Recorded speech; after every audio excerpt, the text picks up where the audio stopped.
Cette histoire est inspirée de faits réels. Certaines scènes peuvent choquer les plus sensibles. Cette histoire est une fiction et ne remplace en aucun cas l'enquête en cours ou l'affaire classée dont elle s'inspire. Si vous possédez des informations susceptibles de faire avancer une enquête, faites-en part aux autorités compétentes. Plus d'informations en description.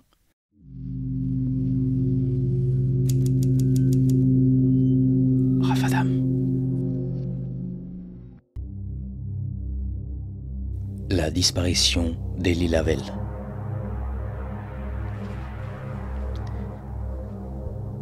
Praia da Luz, Portugal, mai 2007. Sarah pose un bras autour de son mari, Monsieur Lavelle, David de son prénom. En face d'eux, un ami de longue date, Matt Finn. Il a les joues rosies par le rosé. Il rit. Il fait bon à Praia da Luz. Ils ont tout pour s'endormir, la tête pleine de belles impressions. Les petites maisonnettes recouvertes de chaux, la gentillesse des commerçants et ce soleil qui envoie ses rayons d'or sur la mer turquoise. Londres n'était plus qu'un lointain souvenir, avec sa chape de grisaille, ses rues bondées et cette odeur, un mélange de crasse, de pollution et d'humidité. Oui, décidément, le Portugal en mai, c'était le pied. « Il faut que j'aille voir si Ellie dort bien, » dit Sarah. « Non, » intervient Matt. « Laisse-moi y aller. Faut que je passe au petit coin en plus. Et je crois que vous avez des choses à vous dire, vous deux. » David et Sarah Lavelle le regardent s'éloigner entre les tables du restaurant de tapas. Ils remontent la petite rue en pente, jettent un œil à la lune bien ronde dans le ciel dégagé. On voit si bien les étoiles, la nuit promet d'être douce. La location des Lavelle est au rez-de-chaussée à une 50aine de mètres plus haut. Il entre par la réception de l'Ocean Club. Monsieur Da Silva lui dit bonjour, le sourire aux lèvres, ce qui agrandit sa moustache, déjà généreuse. « Je vais voir si la petite dort. »« Je vous en prie, monsieur. » Matt Finn s'engage dans le couloir. Une rangée de chambres sur la droite et la gauche. Un village de vacances bon marché, mais de qualité. Un bon plan. Il arrive devant la chambre 34. Se fige, car il croit entendre du bruit. Son cœur s'emballe. Aussi s'empresse-t-il de mettre la clé dans la petite serrure. Il a du mal à ouvrir à cause de l'alcool. La porte s'ouvre enfin, et il est immédiatement rassuré par la vue du lit simple près de la fenêtre. Ellie, la fille des 3 ans des Lavelle, dort profondément. Une lampe de chevet éclaire son front innocent. Il va uriner au WC à pas feutrer. Il s'assoit sur la cuvette pour ne faire aucun bruit, puis revient en souriant. Il referme la porte d'entrée avec précaution. Elle grince un peu sur ses gonds, sans toutefois réveiller l'enfant. Il ferme à double tour et revient à table. « C'est tout bon ?» demande David Lavelle. « Elle dort comme un bébé. Bon, plutôt normal vu son âge. Bon, vous avez réglé cette affaire de chien ?»« Non, pas moyen, » dit Sarah. « La mère de David vient de nous écrire que c'est pas hygiénique. Elle nous dit que les chiens l'adorent, mais qu'il est hors de question qu'un chien entre chez elle. Conclusion, on ne pourra pas compter sur elle pour le garder. » Et donc quoi, vous allez renoncer à prendre le chiot ? David regarde sa femme comme pour lui dire « Je t'aime ». Oh, ma mère est têtue, t'as pas idée. Je lui ai dit que si elle voulait garder Ellie, faudrait qu'elle garde aussi le chien.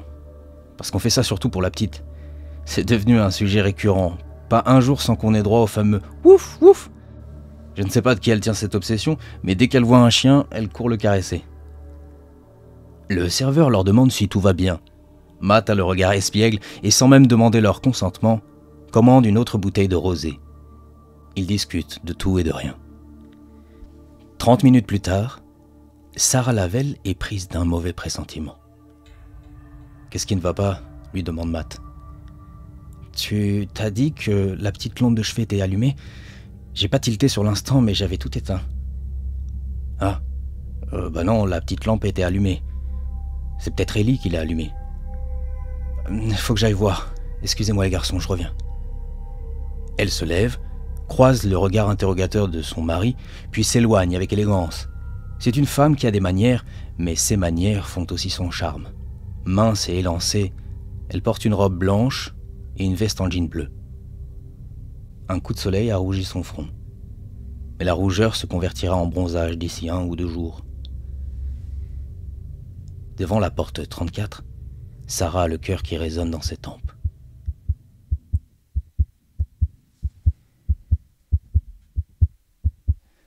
Elle est même prise de nausée. Elle met la clé dans la serrure et s'empresse d'ouvrir. La lampe de chevet est éteinte. La lumière du couloir éclaire tout juste la moquette bas de gamme au sol. Elle tâtonne au mur et s'empresse de relever l'interrupteur. Ses yeux mouillés scannent la pièce. Elle est un peu ivre. Mais elle a encore toute sa tête. Il y a là un lit. Et Ellie n'est pas dedans. Le lit est vide. La fenêtre est grande ouverte.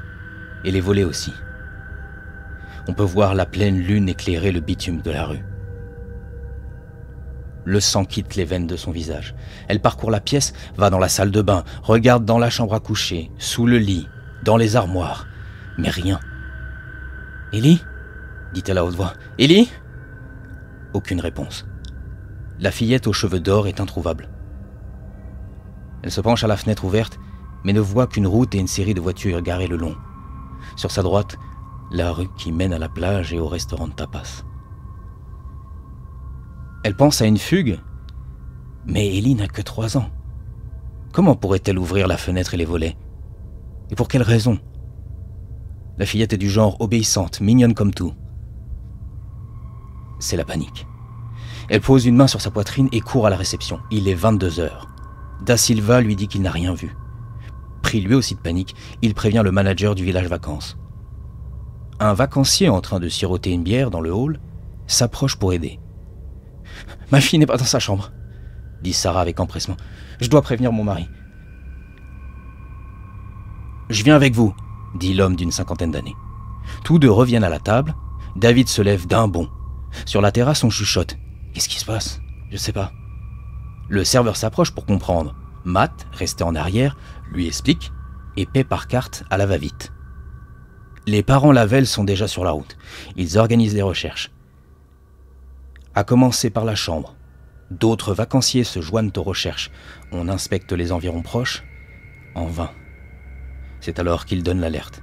David compose le 112, numéro d'appel d'urgence commun à toute l'Europe. La gendarmerie portugaise arrive sur place. Il est 22h41. Et les recherches vont se poursuivre jusqu'à 4h30 du matin. Ellie s'est volatilisée. Aucune piste. Les premiers témoins arrivent bien plus tard, beaucoup trop tard. Comme la police d'ailleurs, qui aura mis plus de 40 minutes à arriver sur place. Quelques heures plus tôt. Chris a presque la trentaine. Son regard vitreux et porcin inspire le dégoût. Mais de là à imaginer que c'est un criminel.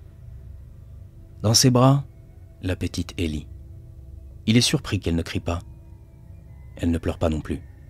Elle a juste l'air ensuquée et ses paupières sont un peu lourdes. Chris jette des regards furtifs ça et là. Un couple revient de la plage et le croise. Il évite de les regarder et continue comme si de rien n'était. Après tout, il peut passer pour le père de l'enfant. La voiture n'est plus très loin. Il a prévu son coup, 3 jours qu'il observe les Lavelle. Il place l'enfant sur la banquette arrière, l'attache et prend le volant. La fillette n'ose pas parler, mais elle sent que quelque chose est bizarre. « Maman, maman, dit-elle, maman. » Mais dans l'habitacle, sa complainte ne reçoit aucune réponse. Chris Brunner conduit calmement, insensible. Dans le rétro central, il peut voir la petite se rendormir. Il accélère, un peu gagné par l'adrénaline, direction un camping à 10 km de là. Sur la route, il ne croise aucune voiture de police. À croire que personne ne surveille par ici. Il prend un chemin de terre, quelques tentes ça et là, pas grand monde. Il se gare près d'une caravane garée à l'écart, aux revêtements décrépits. Des canettes de bière jonchent le sol. Il ouvre la portière arrière et prend Ellie par la main. Elle le suit docilement. Il ouvre la caravane, regarde derrière lui et l'aide à monter les quelques marches.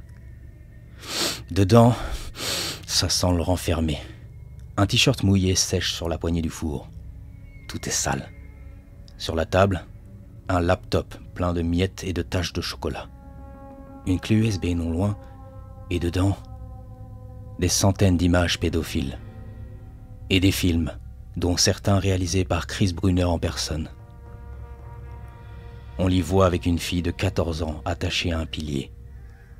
Il l'oblige à lui faire une fellation. Dans un autre film, il fouette une dame de 70 ans avant de la souiller. Ces images, ce sont ses trophées. Mais pour la petite Ellie, il a une autre idée. Son téléphone sonne. « Ouais ? Je suis avec la petite. Déstresse un peu. Le couple a déjà dit oui, ils ont versé la moitié. Ouais, rejoins-moi. Faut pas trop s'hasarder. Non, ça a été.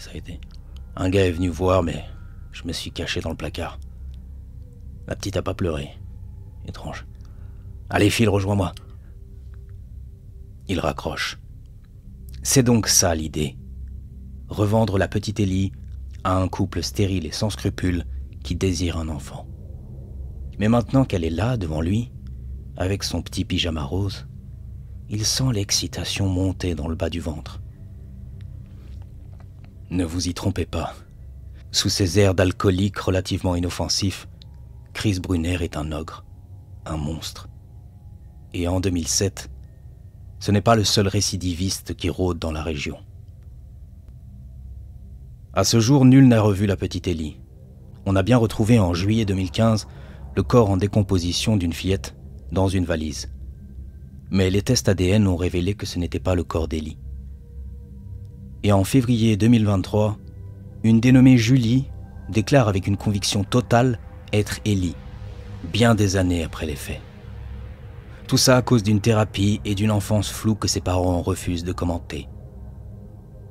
Mais ce n'est qu'une jeune femme qui cherche à élucider son passé et qui croit sincèrement être la fillette disparue, qui fait couler tant d'encre et de larmes.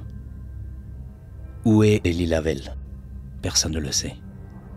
On l'a dit morte, enterrée quelque part. Mais sa disparition reste un mystère.